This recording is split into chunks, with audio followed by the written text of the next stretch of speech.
हाय आज समझते हैं इनवॉइस मैनेजमेंट सिस्टम जो जीएसटी में नया आया है, इसको कैसे यूज़ करना है और क्यों यूज़ करना है। पहले समझते हैं क्या है इनवॉइस मैनेजमेंट सिस्टम। एक कॉन्सेप्ट है जहां पर पहले के टाइम पे अगर टू बी और आपके परचेज रजिस्टर में कोई डिफरेंस होता था तो डिपार्टमेंट उस पर नोटिस इशू करता था।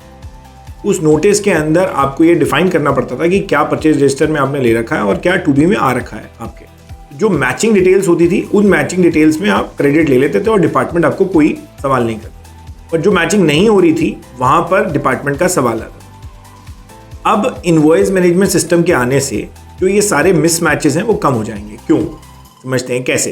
पहला, टू बी के अंदर वही डिटेल्स आएंगी जो मैचिंग होंगी और असेसी जो रिसिपेंट है वो ये बोलेगा मैं एक्सेप्ट कर रहा हूँ, ये इनवॉइस मैंने रिसीव किए हुए हैं।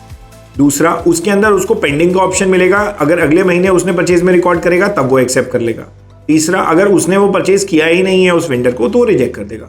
तो टू बी के अंदर वही डिटेल्स आएगी जो वो एक्सेप्ट करके आईएमएस सिस्टम से टू बी के बीच में लेके आएगा।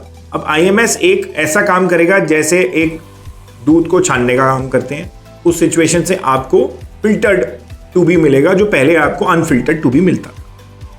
इसी में एक और चीज आई है कि जब कोई क्रेडिट नोट आता है उस केस में डिपार्टमेंट ने, अथॉरिटीज ने ये जो पेंडिंग करने का ऑप्शन है वो नहीं दिया है। तो रिसिपेंट को ये डिफाइन करना पड़ेगा क्या उसको एक्सेप्ट करना है या रिजेक्ट करना है। एक बार रिजेक्ट कर दिया क्रेडिट नोट तो सप्लायर की लायबिलिटी अगले महीने बढ़ जाएगी।